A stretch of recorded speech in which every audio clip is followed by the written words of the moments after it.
বন্ধুরা, আজ 18ই March 2025 supreme কোর্টে ওবিসি মামলার ফাইনাল হিয়ারিং ছিল।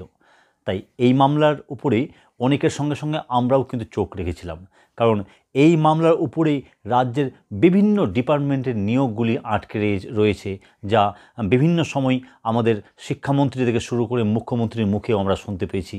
তারা বারংবার বলে এসেছে যে এই ওবিসি মামলার জন্য রাজ্যের শিক্ষক থেকে শুরু করে পুলিশ এবং কি অন্যান্য চাকরিও আটকে রয়েছে। তাই এই মামলার নিষ্পত্তি খুবই দরকার ছিল।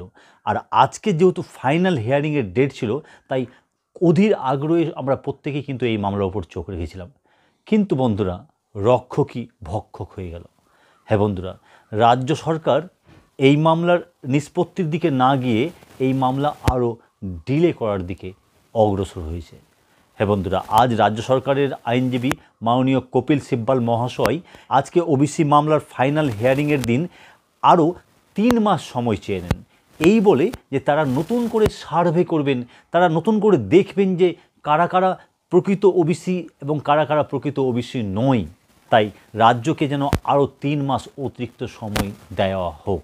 হ্যাঁ বন্ধুরা, এমনটাই কিন্তু মাননীয় কপিল সিব্বাল রাজ্যের হয়ে সওয়াল করেন। সুপ্রিম কোর্টের বিচারপতিও এই আবেদনে সাড়া দিয়ে 3 মাস মামলাটিকে ডিলে করে দেন। হ্যাঁ বন্ধুরা, আগামী জুলাই পর্যন্ত রাজ্য সরকারকে নতুন করে সার্ভে করার সময় দেওয়া হয়।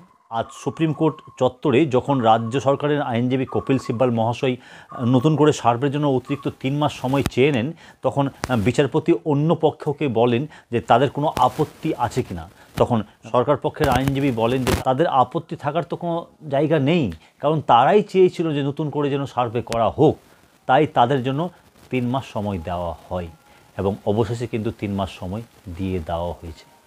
তবে এখন প্রশ্ন, আজ থেকে 10 মাস আগে 22শে মে হাইকোর্টের বিচারপতি তপব্রত চক্রবর্তী ও বিচারপতি রায়াশেখর মান্থা মহাশয়রা যখন এই রায়টি দেন, অর্থাৎ 2010 সালের পরবর্তী ওবিসি সার্টিফিকেটগুলো যখন বাতিল করেছিলেন, তারপর থেকে এখন পর্যন্ত প্রায় 10 মাসের মধ্যে রাজ্য সরকার সার্ভে করতে পারেনি।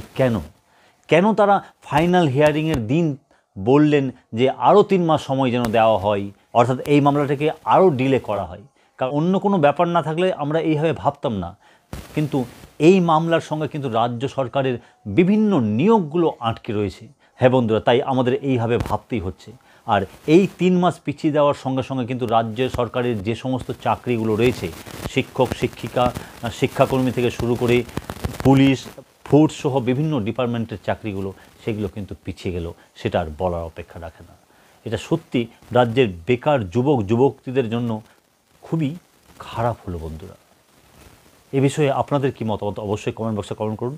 দেখা হচ্ছে পরবর্তী ভিডিওতে। ততক্ষণ যেন সকলে ভালো থাকুন ও সুস্থ থাকুন। ধন্যবাদ।